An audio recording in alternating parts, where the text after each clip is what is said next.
Ya digo, nuestra siguiente ponente es Virginia Martín Jiménez, es doctora, Convención Europea, premio extraordinario por la Universidad de Valladolid. También es licenciada en Historia y Periodismo por la misma universidad, así como en Ciencias Políticas y Sociología por la UNED. Actualmente es profesora titular de Periodismo en la UBA, coordinadora y docente del máster de investigación en la comunicación como agente histórico-social, coordina el proyecto de innovación docente Estudios en Igualdad e Inclusión de Género. Bueno, sus investigaciones se centran en la historia de los medios de comunicación, especialmente en la televisión, opinión pública, comunicación política, género, medios de comunicación y creación de identidad, ¿no? También currículum amplísimo, sus trabajos se han publicado en revistas de prestigio, tanto a nivel nacional como internacional, autora también de varios libros como Televisión Española y la Transición Democrática, la comunicación política del cambio, la comunicación en clave de igualdad de género, textos periodísticos para la historia, la televisión en Europa, la historia de sus orígenes.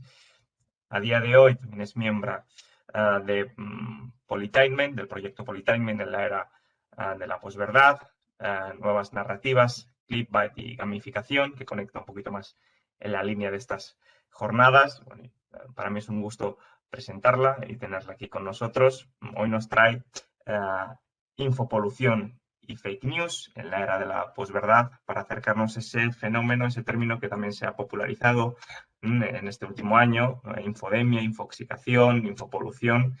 Yo sin más ya te doy la palabra, Virginia, y adelante cuando quieras. Muchas gracias, Jacobo. Bueno, buenos días. Y antes de comenzar, quería dar las gracias a Iciar Reguero y a Pablo Verdón por haberme invitado a participar en estas jornadas y el poder colaborar en el proyecto Alfa. Un proyecto que no solo es interesante, que lo es, y mucho, sino además necesario, como también han dicho los otros ponentes que me han precedido esta mañana. Y felicitarles por la puesta en marcha de estas jornadas y la buena acogida que han tenido. Voy a compartir para que puedan ver la presentación.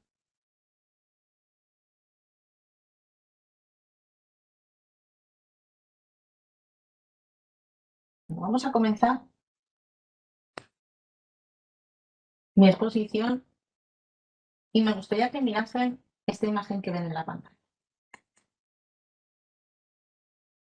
La imagen 2005 y esta otra imagen del 2003. Se trata de dos fotografías separadas en el tiempo por solo 8 años.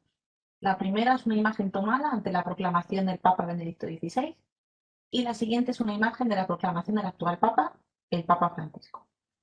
Han pasado solo 8 años entre una foto y otra y como se ve en la imagen el mundo se ha llenado de smartphones, de tablets.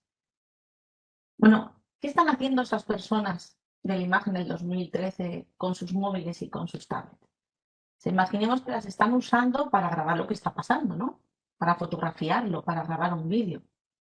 Es que las personas de la primera fotografía, la del 2005, no contaban con cámaras de foto o cámaras de vídeo, ¿no? La posibilidad de grabar imágenes, de hacer fotografías, de fotografiar esos instantes ya está inventada, mucho antes. Entonces, ¿por qué no son iguales esas dos fotografías? En una tendría que haber cámaras de fotos y en otra móviles y tabletas, ¿no? Pero resulta que no son idénticas. ¿Por qué? Porque entre una fotografía y otra no solo ha habido un cambio tecnológico con la irrupción de la web social, del Internet en nuestra vida cotidiana, de la mano de los smartphones, del Internet móvil y de las tabletas. Entre una fotografía y otra se ha producido un cambio de mentalidad. No solo han cambiado las tecnologías, ha cambiado la sociedad. Porque lo más importante no es la asistencia de Internet y la tecnología móvil, sino que esa evolución tecnológica, lo que significa ahora, en el siglo XXI Internet, ha cambiado nuestra forma de vivir los acontecimientos. Ha cambiado la manera en la que los compartimos, la manera en la que los recordamos. Ha cambiado la manera en la que producimos información y la consumimos. A lo mejor es parte de mi deformación profesional, pero cuando trato de analizar y comprender el presente, necesito siempre mirar hacia atrás en el tiempo, ¿no? Y buscar en la historia de cuando los viejos medios eran nuevos. Entonces, vayamos un poquito atrás en el tiempo. Marshall McLuhan, a quien ha nombrado Salvador Gómez antes en su conferencia. ¿Le conocen? Es un profesor canadiense y uno de los fundadores de los estudios sobre los medios. Y lo más impactante, aunque su obra se enmarca en la década de los 60, 70 del siglo pasado, nos va a dar hoy en esta sesión mucho que pensar. Sus escritos sobre los medios de comunicación y su impacto en lo que él llamó la aldea global son apasionantes. McLuhan decía que el medio es el mensaje. ¿Qué quería decir con esta frase? ¿Qué quería decir cuando afirmaba que el medio es el mensaje? Lo que quería explicarnos McLuhan es que a lo largo de la historia, la naturaleza de los medios con los que nos comunicamos ha moldeado más la sociedad que el contenido, que los mensajes de la propia comunicación. El contenido, entonces, según este pensador, desempeña un rol secundario. McLuhan argumentó que los medios de comunicación eran el mensaje, refiriéndose a que cualquier medio provoca comportamientos y modela la mentalidad del receptor con independencia del contenido que el medio transmita. Cuando McLuhan argumentó que los medios de comunicación eran el mensaje, era la televisión la que había revolucionado el panorama mediático. La televisión había transformado la manera de hacer política, había cambiado la manera de hacer información y de recibirla, había modificado también los hábitos de ocio. Pero su pensamiento está hoy más vivo que nunca y todo lo que nos transmitía sobre esa revolución mediática que supuso la irrupción de la televisión, podemos aplicarlo hoy a Internet y a sus contenidos informativos. Así, continuando la línea del pensamiento de McLuhan, solo la existencia del Internet, de Google, de Facebook, de Twitter, de YouTube, ha cambiado la manera en la que conocemos, asimilamos y sentimos la información. Ha cambiado la manera en la que conocemos, asimilamos y sentimos la realidad en su conjunto. La manera en la que nos socializamos, en la que compramos, en la que consumimos ocio, ha cambiado hasta la manera en la que gestionamos el conocimiento.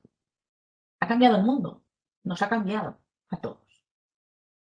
Estas cifras que ven en la pantalla nos están diciendo que el medio es el mensaje, que el Internet de Google, de Facebook, de Twitter, de YouTube, ha cambiado el mundo, nos ha cambiado. Pero la pregunta que podríamos plantearnos es, ¿Google, el Internet del siglo XXI, nos vuelve estúpidos? La pregunta no es mía, la pregunta es de Nicholas Carr en su obra Superficiales, ¿qué está haciendo Internet con nuestras mentes?, de 2010. Internet ha puesto a nuestro alcance un mundo inabarcable de información fragmentada y mezclada, textos, imágenes, sonidos, en el que es verdad que podemos navegar, pero incluso también podemos llegar a ahogarnos, y ese es el problema. La pantalla del ordenador o del móvil, nos dice Nicholas Carr, aniquila nuestras dudas con sus recompensas y comodidades. Lo que le pedimos nos lo da. Nos sirve de tal modo que resultaría desagradable advertir o ser conscientes de ello, que también esas pantallas son nuestros amos. Mandan sobre nosotros y dirigen nuestros criterios.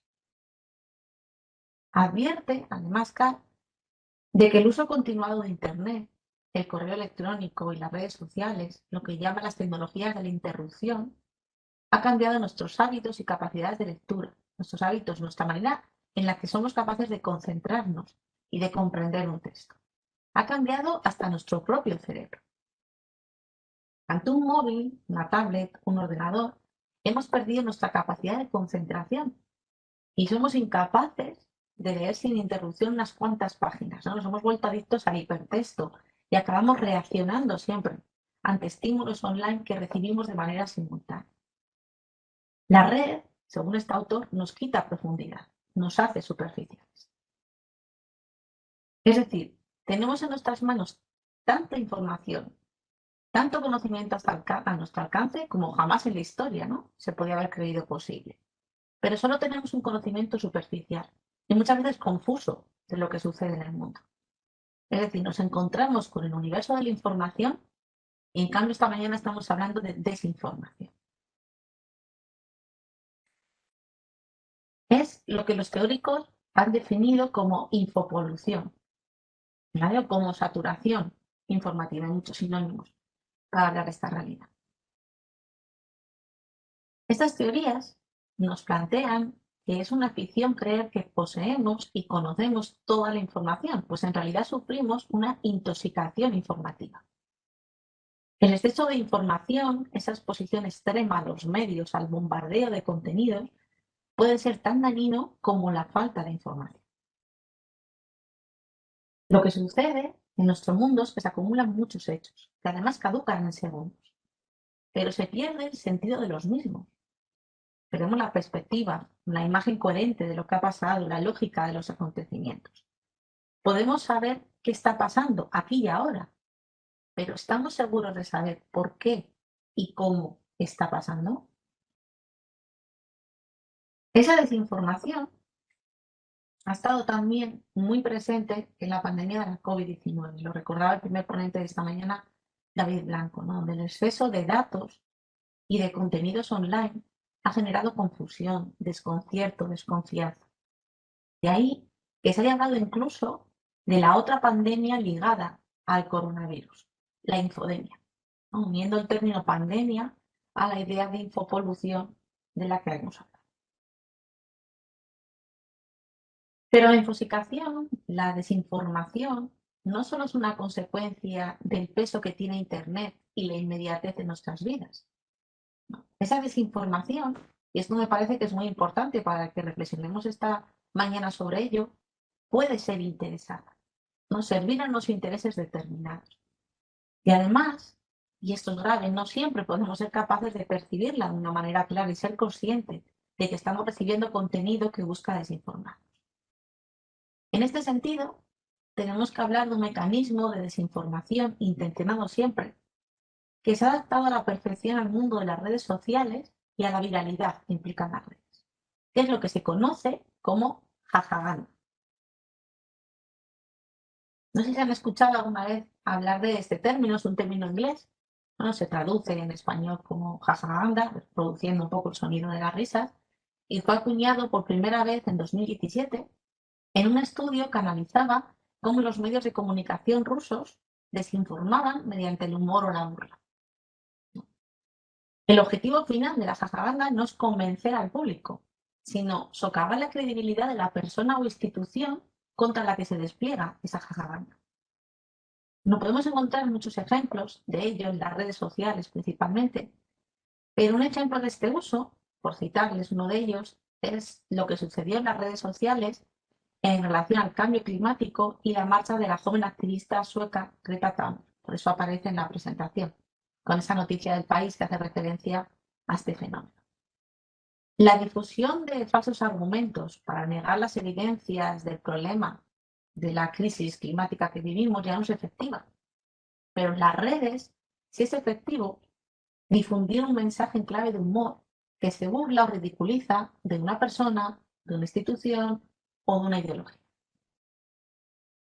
No todos los que se mofaban de la joven en las redes sociales, ¿no? De esta joven activista en las redes sociales que se mofaban por su edad, por ser mujer, por tener el síndrome de Asperger, no todos eran negacionistas del cambio climático. Pero a pesar de ello, enviaron mensajes o difundieron vídeos o imágenes en las que se ridiculizaba al activista. Es decir, en esos mensajes no criticaban su discurso, que en realidad es científicamente irrebatible, sino que recurrían al insulto para quitarle credibilidad a ella y a su discurso, aunque fuera de manera inconsciente. Esta misma estrategia de desinformación la vemos día a día en las redes sociales, por ejemplo, cuando se habla del feminismo o hacia muchas mujeres referentes en diferentes ámbitos. Con la excusa del humor, la mofa y el insulto acaban quitando credibilidad a esas personas o a esa ideología y terminan por generar confusión, que ese es el objetivo, o por desviar el debate mediático y social del tema que debería ser realmente el centro del discurso. La infopolución, con todos sus derivados, llegó de la mano de Internet, ¿no? Ya hace muchas décadas. Y cuando ya convivíamos con esa saturación informativa, con el conocimiento superficial, entramos en la era de la posverdad. Hace ya 5 años, la posverdad fue definida por el diccionario de Oxford como la palabra del año. Cuando hablamos de que vivimos inmersos en la era de la posverdad, estamos haciendo referencia a que vivimos unas circunstancias en las que los hechos objetivos son menos importantes a la hora de crear opinión pública que las apelaciones a la emoción o a las creencias personales. Esto es la posverdad. No sé si recordarán esas declaraciones de ese jugador de baloncesto en el que él afirmaba que la Tierra era plana, ¿no? Y lo justificaba porque decía, conduzco de costa a costa y es jodidamente plana. El problema no es que alguien desde su ignorancia afirme una realidad como que la Tierra es plana. El problema es que en la era de la posverdad estas afirmaciones nos llevan a esto. Hay nada más y nada menos que un congreso internacional celebrado en Texas en el 2019 sobre esa misma idea. Reunía personas que consideraban que era cierto que la Tierra es plana y que habíamos sido engañados por un bulo durante siglos en la historia. En las creencias personales, los sentimientos frente al conocimiento, las opiniones infundadas frente a los criterios científicos. Y en esa posverdad encontramos un caldo de cultivo perfecto para la explosión de las fake news. En realidad, la conversión de mentiras en noticia no es algo novedoso. Ya hemos hablado esta mañana de ello. David ha hecho referencia también a este mismo pasado que tienen las fake news. Y el amarillismo ya lo inventó el poder y los medios mucho tiempo atrás. ¿Vale? Por poner un ejemplo, la guerra entre Estados Unidos y España en 1898, con el acorazado Maine y esa famosa frase que todos conocemos de tú dame las imágenes que ya me ocupo yo de crear la guerra. Pero lo novedoso es que de la mano de las redes sociales y de la inmediatez informativa, las noticias falsas se han industrializado y se viralizan en segundos, con lo cual su poder ha aumentado. Y aquí nos encontramos también con los algoritmos, que delimitan los contenidos que recibimos a través de las redes sociales y de Google. Dichos algoritmos se basan en las preferencias de los usuarios, es decir, lo que estos han visto o leído previamente. Con lo que las personas que tienen una visión política, social, cultural determinada, acaban recibiendo únicamente aquellas informaciones que encajan con lo que ya piensan, lo cual ayuda a conformar islas comunicativas que son socialmente poderosas, burbujas culturales, burbujas ideológicas. Todo eso es posible por lo que se ha denominado como el filtro burbuja. Es decir, recibimos en Google, en Facebook, aquellos contenidos que encajan con lo que pensamos. Y parece que no hay nada más allá de nuestros limitados intereses. Y lo más grave, nosotros no decidimos que entra en esa burbuja. Nosotros no decidimos que entra en nuestro universo particular y que desaparece de nuestro universo particular. Lo deciden los algoritmos. Las redes sociales nos dicen cada día que tu verdad es la verdad en mayúsculas. Y no nos enfrentan a visiones contrarias, a puntos de vista diferentes. Con lo cual, si todo tu entorno virtual piensa que la Tierra es plana, ¿por qué no va a ser cierto? Nos informamos y compartimos información mayoritariamente a través de las redes sociales, con todos esos mecanismos que tienen. Y esa forma de informarnos y de compartir noticias a través de nuestras burbujas de opinión es el escenario ideal para el éxito de las fake news. Todo un fenómeno que encarna el poder de la desinformación. Un tema que además ya decíamos hace tiempo en España que nos preocupaba especialmente. Y sobre todo a raíz del poder que demostraron tener en el Brexit o lo que sucedió en el referéndum catalán, empezó a preocupar también a gobiernos europeos y a los responsables de Facebook y de Google. ¿Pero por qué se difunden las fake news, lo que llamamos fake news, que luego también reflexionaremos sobre este tema?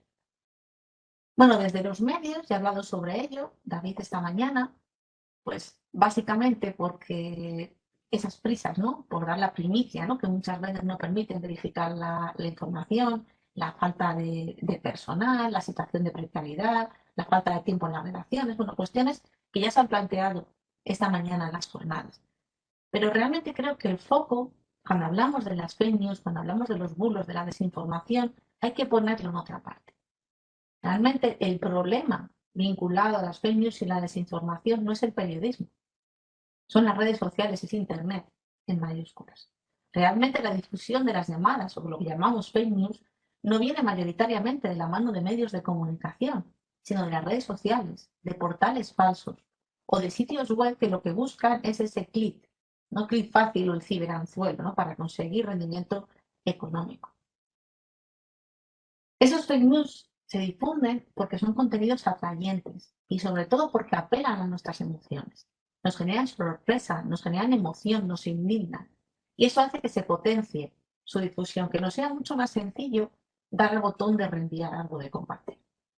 Además, se propagan rápidamente gracias a los procesos automatizados, ¿no? Como los bots. Esa atracción se motiva por el mensaje, ¿no? Pero también por la imagen que acompaña esos contenidos o por el titular. Las fake news, como desinformación que son, se producen por intereses económicos, ¿no? Ya veremos, por más intereses, ¿no? Pero uno de ellos por intereses económicos, lo que llamamos ese ciberanzuelo. Y para ganar dinero gracias a los clics, que la gente haga clic y entre en determinado contenido, ¿no? Conseguir beneficio económico por otras vías, algo que también apuntaba Salvador Gómez esta mañana. Pero también por intereses tribales o ideológicos, que lo que buscan con esos contenidos falsos es cambiar la opinión de forma camuflada o sencillamente para polarizar una cuestión, un país o una realidad. Vivimos en la era de la posverdad, pero vivimos en la era de la polarización ideológica en cualquier versión o desde cualquier punto de vista. De hecho, ya se escuchan voces, ¿no?, en las que consideran, y estoy de acuerdo con esta posición, de que el uso de las fake news no es lo más correcto, no, digamos, no es el término más adecuado, y que es mejor hablar de bulos, no, puesto que lo que llamamos fake news nunca nacen como noticia, no las suelen difundir verdaderos medios de comunicación. Y muchas veces quienes están detrás de ellas, quienes están detrás de eso que llamamos fake news, son quienes usan más el término para desprestigiar a los medios de comunicación y acusarles de difundir solo falsedades. Realmente esa difusión de esos bulos busca desacreditar a los medios de comunicación y al periodismo. Y el término, las palabras tienen mucha potencia, ¿no? Al final el término está transmitiendo mucho. Vemos en la presentación pues, ejemplos de Donald Trump cuando ocupaba la presidencia de los Estados Unidos con sus alusiones constantes a las fake news y las críticas y el desprecio hacia los periodistas. Pero antes comentaban que entre los asistentes esta mañana a las jornadas tenemos una persona que viene de Brasil, una brasileña, y la situación de Brasil nos encontramos que es muy semejante a la de estos mensajes que vemos de Donald Trump. Es un desprecio constante hacia el periodista, intentar denigrar la labor de los medios de comunicación y acusarles constantemente de crear fake news. Vemos ejemplos cada día. Vemos ejemplos cada día de esos contenidos falsos en campañas electorales, ante hechos informativos clave. Un ejemplo, bueno, la campaña del Brexit, ¿no? Fue muy conocida y se habló de esa influencia rusa, ¿no? Cuando se contabilizaron 419 cuentas falsas de Twitter que llegaron a difundir casi 4.000 tweets, todos ellos con noticias falsas. La inmigración es uno de los protagonistas de una potente campaña de desinformación que juega con las redes sociales y su viralidad.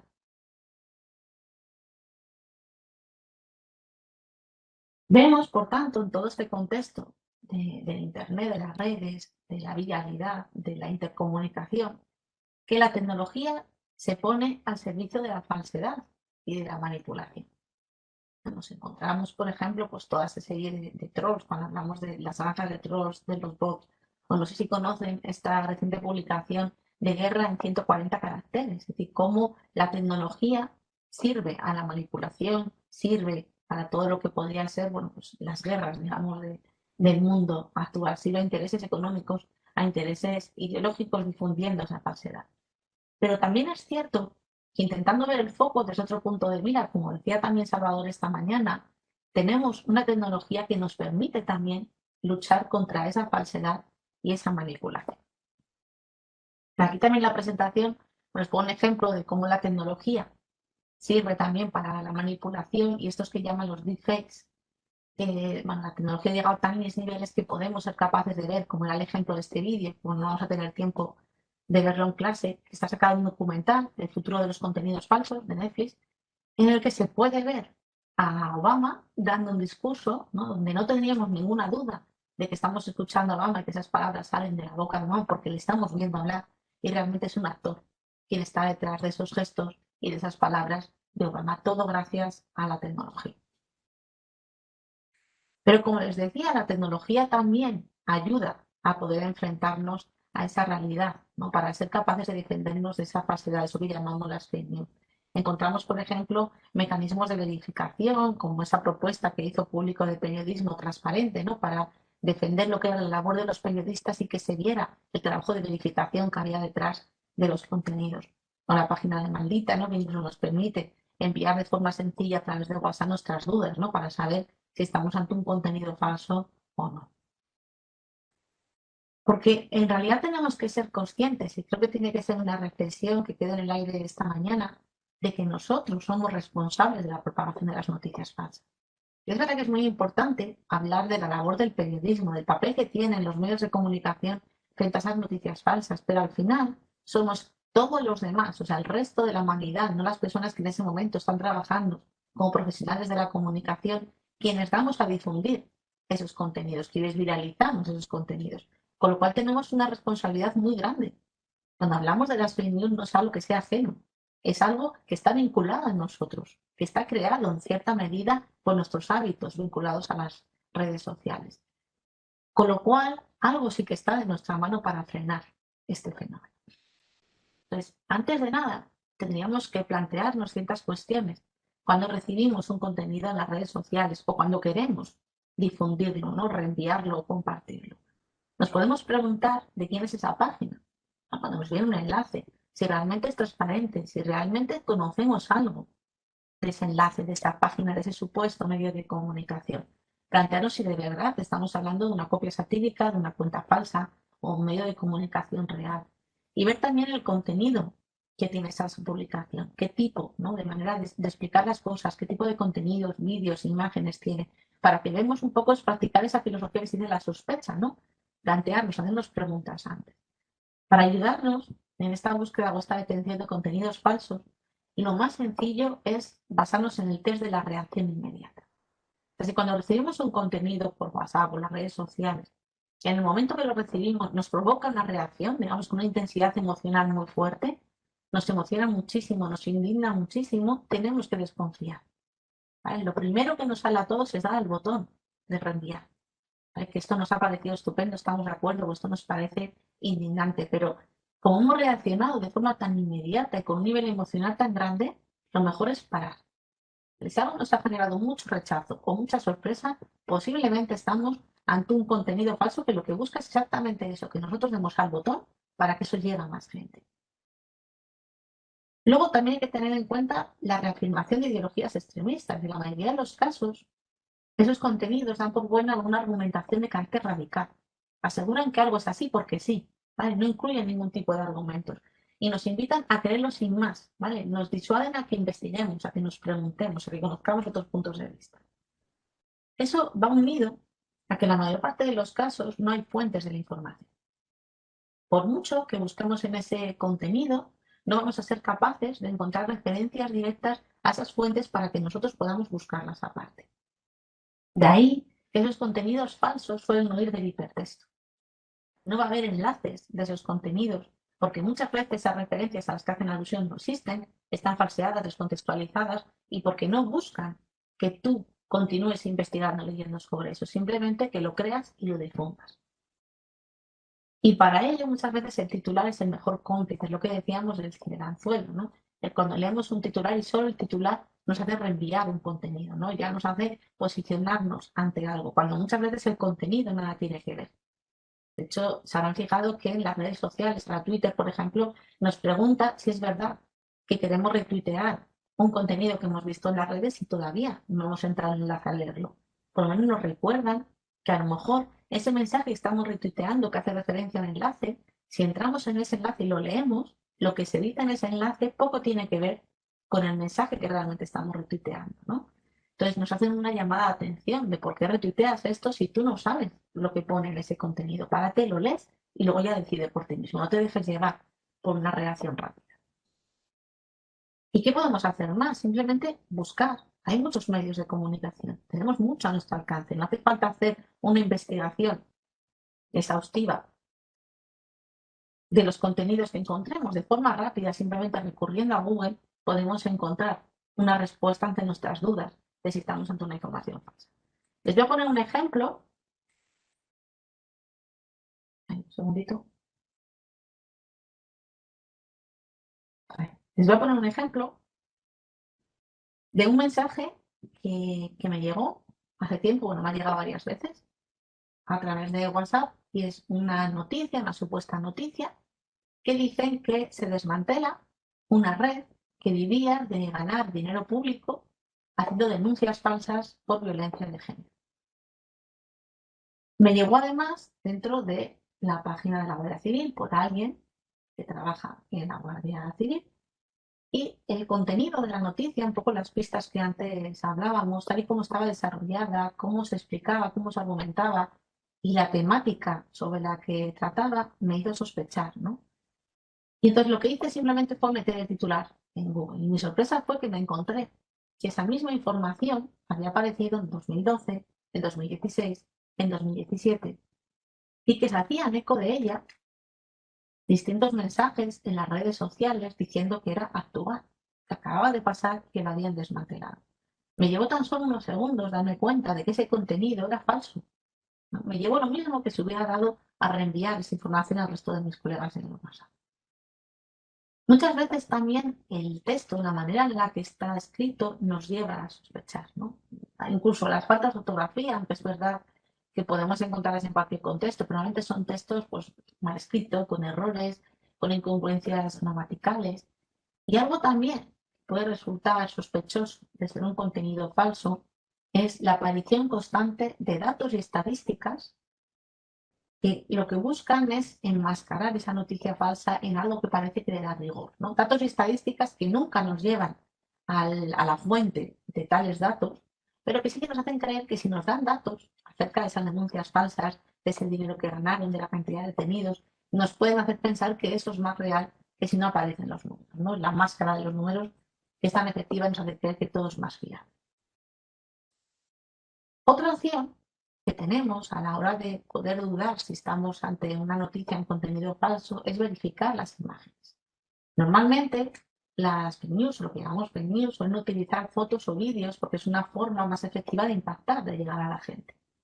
Entonces, ¿por qué no hacer búsquedas inversas? Ahora mismo Internet nos permite hacer búsquedas de fotos o de vídeos a partir de fotogramas y comprobar si corresponden a una información anterior, se han sido manipuladas, se han sido descontextualizadas. Hay muchas herramientas y buscadores que nos permiten hacer eso, ¿no? O comprobar a lo mejor la fecha, la primera vez que se subió ese vídeo, ¿no? Para darnos cuenta que se ha reutilizado en un contexto diferente o para volver a difundir una información que en su día sucedió pero que en este momento es falso. Entonces, ¿por qué no vamos a usar las herramientas que nos dan Internet en nuestro propio beneficio, ¿no? Nuestra propia formación, ¿no? Darnos, pues, por lo menos no sentirnos manipulados por ese intento de las fake news de que nosotros simplemente realicemos aquello que nos envía. No está a nuestro alcance utilizar estas herramientas. Porque no debemos olvidar que la divulgación de noticias falsas provoca un peligroso círculo de desinformación y que tiene una grave consecuencia: el periodismo de calidad y el derecho de los ciudadanos a estar informados. Esa es la principal víctima de las fake news, de los bulos y la desinformación. Las fake news, la desinformación, tiene como primer objetivo debilitar el periodismo y atacar nuestro derecho a estar informados. Si se ataca al periodismo o a la información, se pone en peligro la democracia. Y nada pasa por casualidad en la historia, nada. Es cierto que el planteamiento de los teóricos nos parece muy optimista, ¿no? La era de la información, ¿no? De la mano de Internet, se ha convertido en la desinformación. Y resulta curioso, hace unos días puse un reportaje en clase a mis estudiantes que era del 2008, tampoco era muy lejano, que hablaba, en un reportaje de informe semanal, que hablaba sobre el futuro de Internet. ¿Vale? De ese futuro, que hablaba en el 2008, era pues nuestro presente.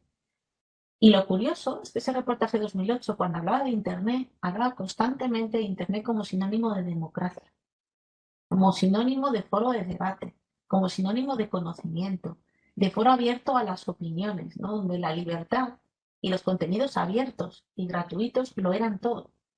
No es un reportaje del 2008, que tendría que hablar de nuestro mundo. En cambio, en nuestro mundo del 2021 hablamos de filtros burbujas, hablamos de fake news, hablamos de desinformación, hablamos de contenido de pago. O sea, es la nueva cara de la red. En realidad da mucho que pensar, ¿no?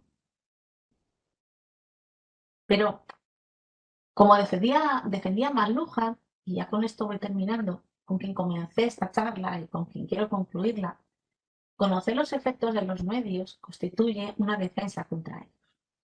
O sea, si somos capaces de comprender qué está pasando, seremos capaces de encontrar nuevos desafíos.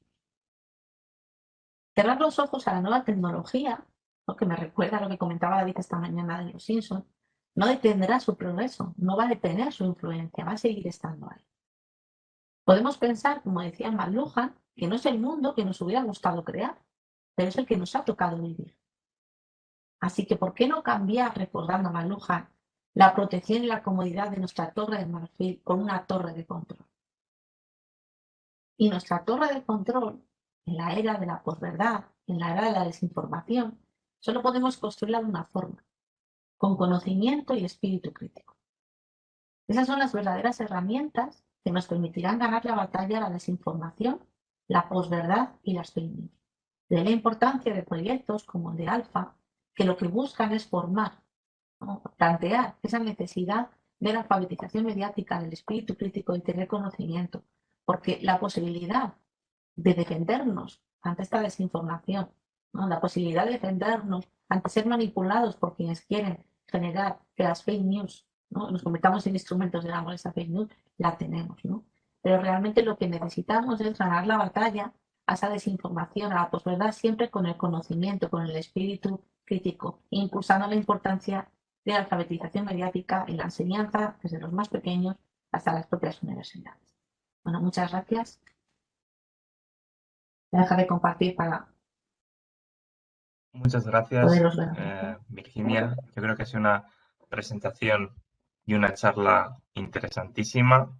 De hecho, bueno, ya se han dado algunas preguntas, algunos comentarios. Mientras hablaba, hay gente que ni siquiera ha esperado que concluyeses porque le ha salido a preguntar. Por ejemplo, Lucía decía que estaba de acuerdo con el concepto de burocracia y que te pedía que lo que también si sabías diferenciar la frontera entre bulo y fake, ¿no? Ya que hemos jugado con esos dos términos, si sabrías establecer una diferencia. A ver, el problema, esta realidad de la realidad de las fake news nació a partir de ese término, ¿no? Cuando lo que nos planteábamos era el problema de que existieran contenidos mediáticos falsos, ¿no? Pero la realidad que nos encontramos es que eso que llamamos fake news normalmente no tiene detrás un medio de comunicación, no tiene detrás una labor de periodistas. Es cierto que ha habido contenidos falsos publicados en medios de comunicación y en algunos casos tenemos ejemplos en la historia promovidos por medios de comunicación, pero el fenómeno, o sea, lo que realmente hemos visto que ha influido en cuestiones como el Brexit, que está cambiando gobiernos, que está polarizando la sociedad, no tiene como protagonista a los medios de comunicación, no tiene como protagonista a los periodistas.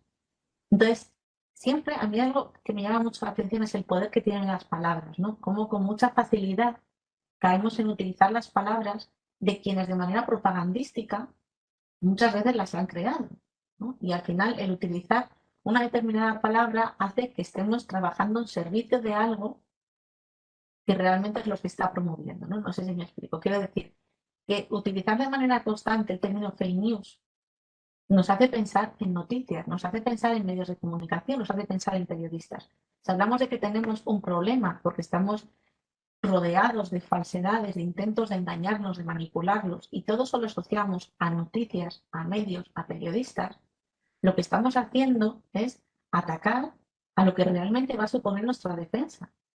Si tenemos un buen periodismo, si tenemos buenos medios de comunicación, a las fake news no les va a ser tan sencillo poder llegar a los bulos, que decir, a quienes lo promueven, llegar a cumplir su objetivo.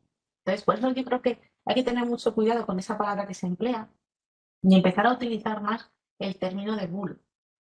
Bulo, mentiras virales o bulos viralizados, e intentar un poco dejar de lado el término fake news. Sobre todo porque me da que pensar que quienes más promueven esas fake news, gobiernos que promueven fake news, por ejemplo que hemos visto en Donald Trump o que promueven en Bolsonaro, son quienes más utilizan ese término fake news y quienes más atacan a los medios de comunicación y a los periodistas, ¿no? Sin periodismo no hay democracia, el periodismo nació vinculado a la idea de que tenía que existir algo que se llamaba ciudadanía con derechos, y si muere el periodismo, muere la democracia. No, no entiendo que pueda haber una realidad así en la otra. Y el término burocracia, entiendo lo que quiere designar en cuanto al poder que ahora mismo tienen los bulos, ¿no? Lo que son capaces de generar moviendo opiniones públicas o cambiando realidades, ¿no? La prueba tenemos muchas veces lo que ocurre con las encuestas de opinión ante referendos o ante elecciones, ¿no? Que por qué no aciertan últimamente, ¿no? Pues algo tienen que ver los bulos detrás de todos esos cambios en la opinión pública. Pero a lo mejor el emplear el término burocracia, que nos recuerda a democracia, no estoy muy segura si realmente el objetivo de cara a entender, ¿no?, a lo que nos proyecta ese término a los demás sea el más adecuado, ¿no? Aunque sí que nos habla de ese poder que tienen los bulos, a lo mejor deberíamos de un poco de darles como ese poder, ¿no? Ese poder hasta la altura de que parezca que nos gobiernan ellos, ¿no? Bueno, nos preguntan también, Samuel, bueno, Lucía agradece tu comentario, Virginia. Samuel nos hace una pregunta en relación al concepto de jajaganda, ese concepto que hemos lanzado en la charla de hoy, y dice cómo se podría separar esa jajaganda de lo que viene siendo el ejercicio o realizar la típica sátira, ¿no?, legítima hacia personajes relevantes, ¿no? Él pregunta si es por la dimensión que pueda alcanzar el mensaje o bien por la identificación de su autor, por su base verídica o por otros factores. Bueno, el humor es algo que tiene que existir, ¿no?, en la humanidad, y jugar con la sátira. Tenemos miles de ejemplos, pensando en periodismo, de publicaciones satíricas brillantes a lo largo de la historia, ¿no? Y no podemos pensar que haya que poner límites, ¿no? Pues el límite a esa sátira, pues tiene que no es lo mismo, ¿no? Hacer una sátira que hacer un discurso de odio, ¿no? Insultar a alguien que hacer un juego de humor con algo, ¿no? Sean personajes públicos, sean ideología o demás. Pero lo que a lo mejor tenemos que tener nosotros, como usuarios, como quienes recibimos esos mensajes, ser capaces de pensar detrás de qué temas, ¿vale?, o en qué momento determinado puede ponerse en marcha esa jajaganda, ¿no? Porque ya no es un guiño, un humor, un sketch, sino que a lo mejor nos podemos plantear que reenviando ese mensaje estamos jugando a favor de un mecanismo, ¿no?, una campaña de propaganda puesta en marcha. Yo creo que depende mucho el ver de dónde nos llega ese mensaje, y depende mucho también ver el tratamiento. O sea, el humor tiene un límite, ¿no? O sea, digamos que lo que tiene que hacer gracia a ti, le tiene que hacer gracia a la persona a la que va dirigida ese humor, ¿no?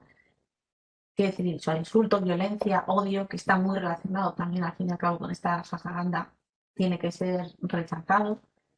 Pero también creo que tenemos que tener como una acción más proactiva, ¿no? Es decir, bueno, pues ante determinados temas, esto no lo voy a viralizar. O a lo mejor en este momento justo que está sucediendo todo esto, si yo difundo todo esto, acabo haciendo un juego a una campaña que se vuelve en contra de mis creencias, ¿no? De lo que yo realmente defiendo. No sé si he contestado a la pregunta. Bueno, intuyo que Samuel nos estará escuchando. Si luego quiere hacer algún apunte, Leticia nos dice que conoce bueno, pues medios generalistas como Neutral o Al Rojo Vivo, que sí que dedican un espacio a realizar esa tarea de verificación o a señalar los posibles bulos que se difunden. No lo ve tanto esa iniciativa en la prensa escrita y pregunta si tú consideras que puede ser una buena propuesta de cara a luchar contra esa desinformación y esa difusión de bulos. Yo creo que es fundamental, o sea, que el periodismo sea capaz, sea escrito, sea radio, sea televisión, sea capaz de transmitir profesionalidad, ¿no? Que sea capaz de decir, bueno, pues ante todo este desorden informativo, ante esta confusión, ante los bulos, si tú entras aquí en mi página, lees mi periódico, o sea, lo que te vamos a ofrecer es algo de calidad, ¿no? Eso sí que tiene que ser una apuesta. Hay periódicos que sí, como el ejemplo que ponía de Público, que decidieron hacer esa apuesta para que sus lectores pudieran ver cuál era el trasfondo de su información, ¿no? Si había fuentes, si se había verificado, si cuántas veces se citaba o había hipertexto con alusiones a información de la que se trataba. Esa era una forma de demostrar esa transparencia, ¿no? De cara a que los lectores vieran que había un trabajo profesional detrás de todo ello. Yo creo que la clave, más que se planteen espacios específicos sobre verificaciones y demás, yo creo que es el ser capaces de dar luz cuando hay confusión, ¿no? Yo sí que echo de menos en grandes medios de comunicación escritos que planteen contenidos que permitan tener una visión en el tiempo, ¿no? Digamos que si está ocurriendo algo como lo que nos está pasando en Ceuta, ¿no? Pues que de repente digan, bueno, vamos a explicar esto. Esto es lo que tenemos ahora, ¿no? ¿De dónde viene? ¿Qué es lo que ha pasado? ¿Qué es lo que ha ocurrido en las últimas semanas? ¿Qué parece que va a suceder? ¿No? Que lo vimos también con el COVID. Estábamos todos enganchados, viendo la información constantemente, minuto a minuto, ¿no? Cuando empezó la pandemia y nos faltaba tener esa perspectiva. Al final tenemos tantísima información que es muy fácil ahora, con el tema de la pandemia, sacar cualquier conversación entre amigos y que haya gente que diga, no, pero esto sigue siendo así, o bueno, no, en realidad el virus todavía nos ha demostrado que no se transmita si yo me como una barra de pan que he comido, he comprado a la panadería, tal, y otros dicen, no, eso hace mucho que se... Entonces, ¿por qué tenemos ese giro en la cabeza para que nos entendamos? Entonces, yo creo que los medios de comunicación, más que intentar incluir contenidos de verificación, lo que tendrían que intentar es incluir contenidos de luchar contra la desinformación. O sea, vamos a aclarar cuestiones. O sea, esto es así. ¿Qué ha pasado con las vacunas? ¿Cuáles han sido los problemas, la evolución?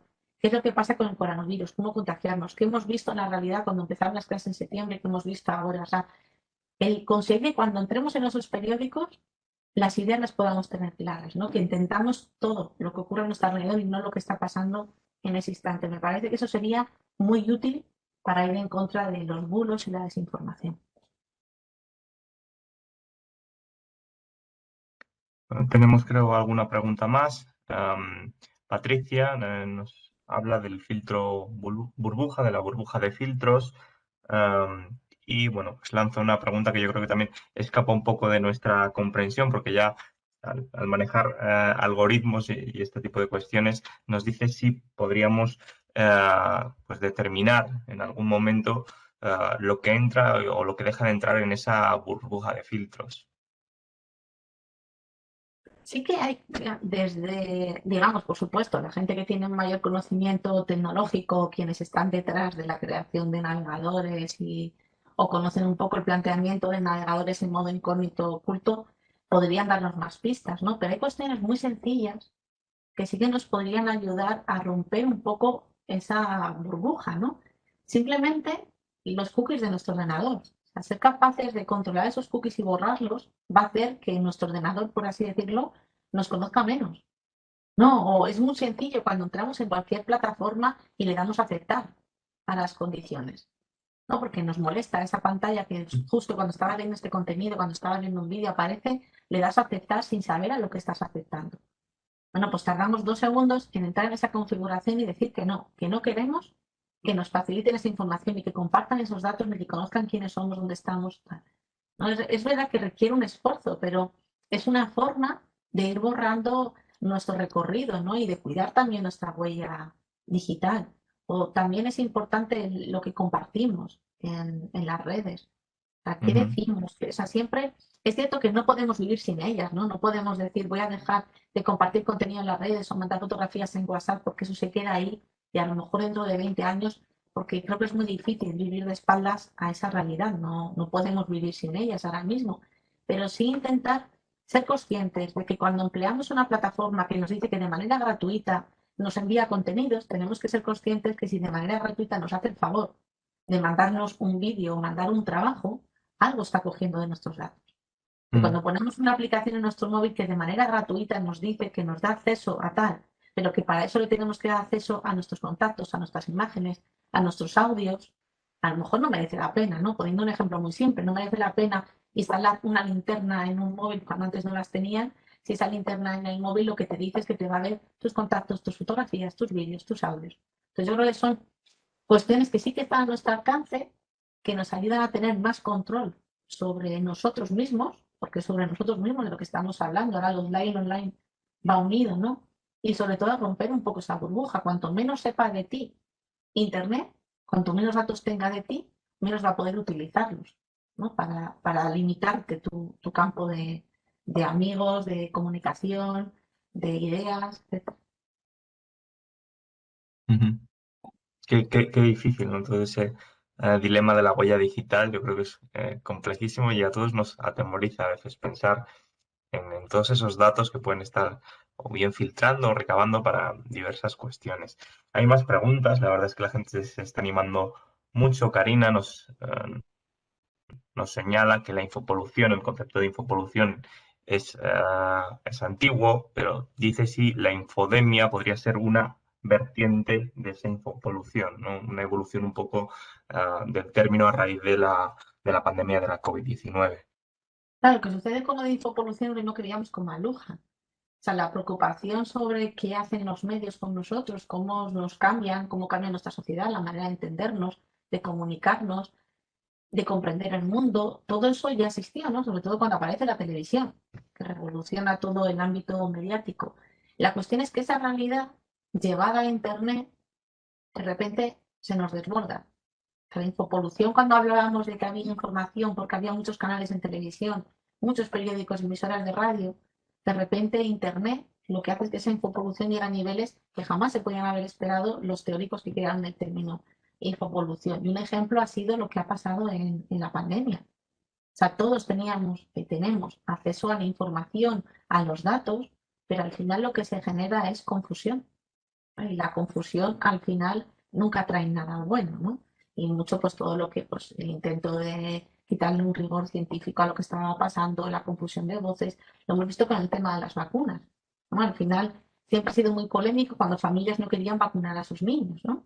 Y directamente en los medios de comunicación, en la sociedad, quienes estaban en contra de ello, que eran las voces mayoritarias, consideraban que era una acción completamente no científica y peligrosa. Y en cambio, ese debate con respecto a las vacunas vinculadas a la pandemia, a la COVID-19, ha sido completamente distinto. Hay gente que jamás había dejado sin vacunar a sus hijos o a sus nietos, ha sido capaz de decir que si pudiera no se vacunaba. ¿Por qué? Porque era una sensación de, de inseguridad, de todo esto es mentira. Tal. Entonces, eso sí, lo que ocurre es eso, es el problema del Internet. O sea, que esa infopolución existía, pero ahora mismo existe en unas vertientes exageradas, ¿no? Tenemos tantísimo que tenemos que ser capaces de tener un criterio propio. Ese criterio propio nos lo tienen que enseñar desde que somos pequeñitos.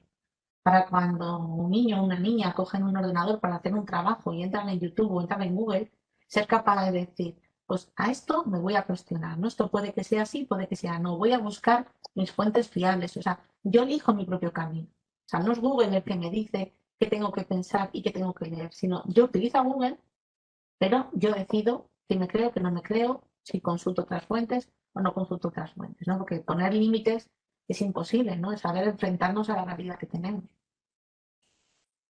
Ujú. Ya bueno, por cerrar tenemos una última de Olga que nos traslada yo creo que una percepción que también ha sido reseñada en algunos estudios de la radio como pues, el medio como más riguroso, más serio, ¿no? Nos dice qué participación tiene la radio, que ya digo que se percibe como un medio que no se mete tanto en esto de la desinformación. Dice qué participación tiene la radio en la difusión de bulos. La radio es curiosa en la historia porque al final es una superviviente. O sea, cuando nace la televisión, que parecía que la radio iba a morir, la radio se quedó, ¿no? Y vino Internet que parecía que iba a matar la radio, ¿no? Porque ¿quién quería escuchar la radio cuando resulta que en Internet podías encontrar contenidos visuales, escritos, y resulta que está ahí, y está más viva que nunca. Y en gran medida también es por el tipo de información que se da. O sea, al final, en la radio hay tiempo, ¿no? Al final la televisión siempre prima la imagen, prima el entretenimiento, prima lo que es un poco más el show, los tiempos más cortos. Entonces, es todo superficial, ¿no? Básicamente superficial, salvo ciertos productos. En cambio, en la radio podemos decir que sí que existe la posibilidad de hablar, ¿no? De tener tiempo para enfocar algo, para reflexionar, para... Y eso está dando clave para que haya mucha gente dispuesta a escuchar la radio, porque la radio te esclarece. A escuchar, no digo una tertulia, ¿no? Digamos que imagínese un formato como el monólogo de Carlos Alsina llevado a la televisión. Nadie podría pensar que en el siglo XXI alguien que se ponga a hablar él solo durante los minutos que dura a diario el monólogo de Alsina podría tener interés y la gente no desconectara. Y resulta que sí gusta. ¿Por qué? Porque necesitamos tener esa posibilidad de escuchar o de hablar, digamos, con más calma, con más perspectiva, y la radio ha sabido hacer eso, ¿no? Y además adecuándose a lo que son las herramientas que permite Internet. O sea, llega la gente por Internet, pero sigue ofreciendo lo que ofrecía siempre. Yo creo que esa es un poco la clave. Y de la credibilidad también que transmite.